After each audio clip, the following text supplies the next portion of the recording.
Très très gros match demain soir à Wembley, 2 ans après la finale, quelques mois, la finale de l'Euro Angleterre-Italie. Alors c'est pas une finale d'Euro, mais ça ressemble à une finale de qualif pour l'Euro.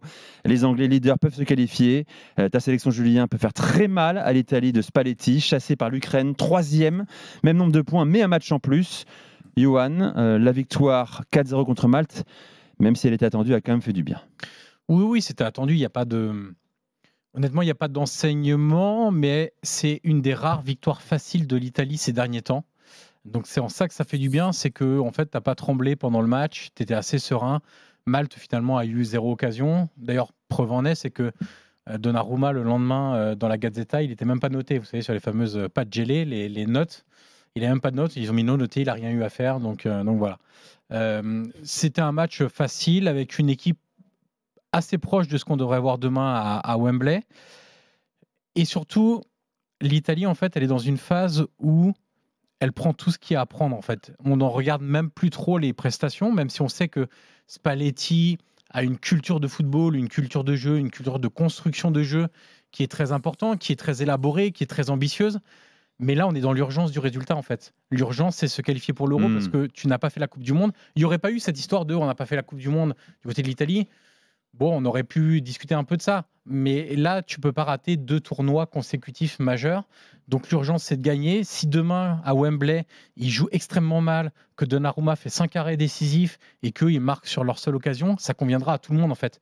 Parce que juste, on ne veut pas revivre une grande compétition sans nous, tout simplement. Donc, il y a quand même une forme de pression, même si on sait que ce n'est pas dépendant finalement du match contre l'Angleterre. Parce que ce qui va vraiment dépendre, c'est les 2 derniers matchs, réception de la Macédoine du Nord et déplacement entre guillemets en Ukraine, ça sera en Allemagne, pour le match Ukraine-Italie, le dernier match qui peut valoir très très cher. Donc là, demain, c'est presque un bonus, mais c'est un bonus qui peut valoir très gros aussi. Parce que si tu gagnes contre l'Angleterre, l'Angleterre n'est pas assurée de se qualifier, ça débloque aussi une place. Tu reviens à égalité avec l'Angleterre, et donc là, il y a pas mal de choses qui peuvent se jouer. Alors, Angleterre-Italie, demain soir 20h45, on a parlé de l'Italie. Je voulais qu'on parle de l'Angleterre avec toi, bien sûr, Julien, qui n'a pas joué ce week-end. Je te pose la question, Southgate va envoyer la grosse équipe. La grosse équipe, Nico, tu as raison. Vendredi soir, on a vu une équipe anglaise B contre l'Australie à Wembley déjà, dans un match qu'on avait plus parlé de la polémique qui entourait le fait que la fédération anglaise avait décidé de ne pas illuminer l'arche, vous savez, qui est au-dessus de Wembley aux couleurs du drapeau israélien. Parce qu'il y a beaucoup fait parler en Angleterre, bien plus que ce match en bois qu'on a vu et la courte victoire anglaise contre les Australiens qui, eux, avaient très bien joué. Et cette équipe B anglaise qui, malgré la victoire et le but d'Ollie Watkins, n'a vraiment pas été bonne. Ensuite, c'est sûr. Alors, bien sûr, demain, on verra la belle équipe. On verra Jude Bellingham, on verra Harry Kane, on verra Marcus Rashford, tout ça. Tous les gros seront là. Ça reste un match très important, Johan l'a dit, dans l'optique de la qualification, déjà, pour commencer, mais ensuite aussi parce qu'on attend toujours de cette équipe anglaise qui, comme Polo le rappelle à chaque fois, est championne du monde des éliminatoires et des matchs amicaux, et des belles performances dans ce genre de match-là, contre des équipes qui, potentiellement, elles pourraient rencontrer ensuite dans un Euro, dans une Coupe du Monde. Dans une Coupe du Monde, on veut voir comment Jude Bellingham sera avec les Anglais, pour voir, par exemple, dans quel système Gareth Southgate, le Sylvain Ripoll anglais, le mettra. Est-ce qu'on le fait jouer pareil comme au Real? Est-ce qu'on le fait jouer différemment? Qu'est-ce que tu mets autour de lui dans cette équipe-là?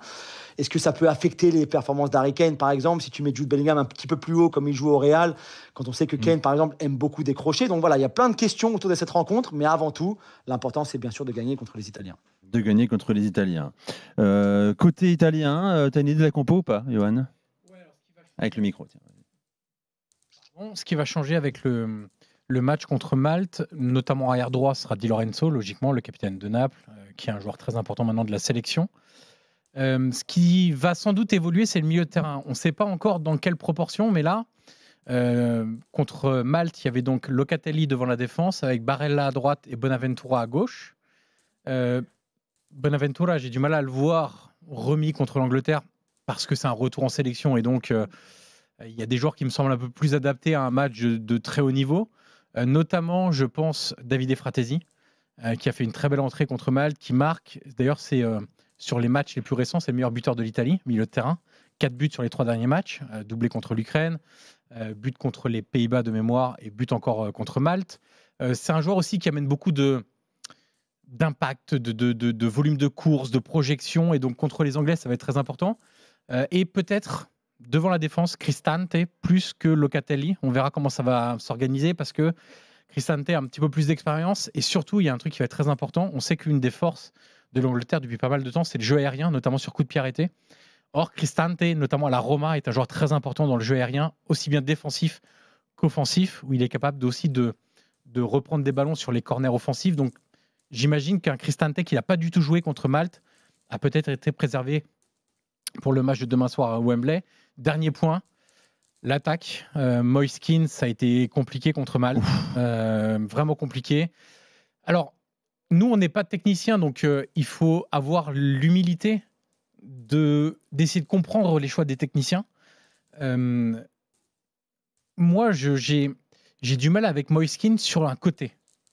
Or, Allegri l'a fait jouer sur un côté, Roberto Mancini l'a fait jouer sur un côté, Luciano Spalletti le fait jouer sur un côté. C'est que ça veut dire quelque chose. À Paris, il jouait dans l'axe. Hein.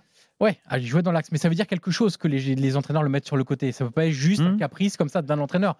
Il y en a 3 qui le mettent sur un côté. Je pense que ce qu'ils aiment chez Moise Kean, c'est les 1 contre 1. Cette faculté à être puissant, rapide, pas immensément technique, mais rien qu'avec puissance, rapidité, tu peux faire des différences sur le côté que tu ne fais pas forcément au poste de numéro 9 quand tu es bien tenu par un défenseur. Je pense que c'est ça, sauf que c'est compliqué, c'est pas l'immense joueur de 1 contre 1, on n'est pas sur les meilleurs joueurs d'Europe, du monde à ce poste-là, et donc Berardi à droite semble assez certain. On espère du côté de pas mal de supporters de l'Italie voir Raspadori mis sur le côté gauche, comme la deuxième mi-temps contre Malte, où il a basculé Kean dans l'axe et Raspadori à gauche. Et dans l'axe, à ce moment-là, ça serait plutôt Scamacca, par exemple, puisque le malheur étant de l'Italie, c'est que non seulement tu es dans des matchs très compliqués où tu as une obligation de résultat, et en plus, tu as beaucoup de blessés, notamment offensivement, ou un joueur comme Retegui, qui aurait été dans le combat contre les Anglais, que j'aurais bien aimé y voir contre les Anglais, avec cette grinta argentine, etc. Il est blessé, donc compliqué. On nous demande sur le chat de YouTube, de la chaîne YouTube de l'After, Verratti sera-t-il un jour rappelé en sélection italienne ? On pourrait même lier, alors j'allais dire, on peut presque lier Verratti, Jorginho. Le fait est que Jorginho joue encore au haut niveau à Arsenal. Julien, je ne sais pas comment il est en ce moment avec les Gunners, mais Verratti, effectivement, à partir du moment où tu t'excentres de la concentration du très haut niveau européen, ça devient un petit peu difficile. Et Spalletti n'a rien dit là-dessus sur l'avenir de Verratti en sélection ? Non, parce qu'il ne ferme aucune porte. Il en avait parlé lors du dernier rassemblement où il avait dit « je les ai appelés, Jorginho, Verratti, etc. » Donc tu sens qu'il ne ferme pas la porte, mais tu sens qu'aussi il a besoin de joueurs un petit peu différents. Maintenant, le double playmaker Jorginho-Verratti de Roberto Mancini, qui avait très bien marché en 2020, 2021 et les années précedentes, c'est plus possible avec l'évolution. Je mets votre avis là-dessus, les dans le dame, notamment Fred et Polo. Un joueur qui décide d'évoluer en Arabie Saoudite, doit-il être encore considéré comme un joueur compétitif au plus haut niveau international ? Alors, je vais donner la réponse qui est claire de Luis de la Fuente, qu'on va évoquer tout à l'heure, le sélectionneur espagnol. Émeric Laporte était titulaire avec l'Espagne les 2 matchs décisifs pour la qualification. Il joue en Arabie Saoudite. Et il a été plutôt bon, hein, mais moi, Vas-y. Non, enfin, moi, c'est pas. Enfin, j'ai vu quelques petits matchs, etc. Enfin, il y a une telle différence. Championnat saoudien, tu veux dire ? Saoudien, pardon. Il y a une telle différence entre les joueurs qui viennent d'arriver et les joueurs du cru. Enfin, je veux dire, surtout le rythme. En fait, c'est le rythme, en fait. Le problème, c'est que là, on est en début de saison. Mais on va voir en fin de saison et l'année prochaine s'il est encore là. Enfin, tu vois, je pense que. Quand tu vas finir par prendre le rythme du championnat saoudien et t'éloigner progressivement du rythme du football européen. Après, il peut y avoir une chose qui peut jouer, c'est qu'en fin de saison, avec une intensité moins importante, peut-être qu'ils seront moins cramés et tu peux récupérer de l'énergie avec une vraie préparation avant l'Euro. Peut-être ça la différence. Peut-être, oui, parce que comme on va parler tout à l'heure de l'accumulation de matchs, peut-être qu'ils seront un peu moins fatigués. Qui voulait réagir, Polo ou Julien ?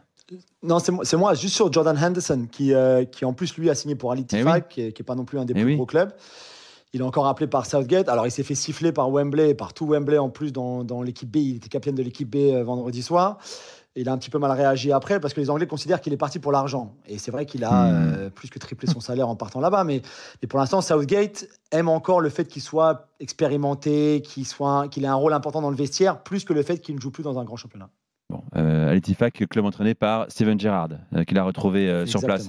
Polo, ton regard là-dessus, toi, tu sélectionnerais un joueur qui a 28, 30 ans comme Verratti, fait le choix d'évoluer en Arabie Saoudite ? C'est difficile à long terme. Tu peux le récupérer au début, etc. Mais à moins que le championnat devienne très très compétitif au bout de 2-3 ans, c'est très difficile de les récupérer comme ça. L'Allemagne a la chance, entre guillemets, de ne pas avoir de joueurs, de pas avoir ce cas de figure. Donc ça va. Mais voilà, c'est un peu délicat quand même.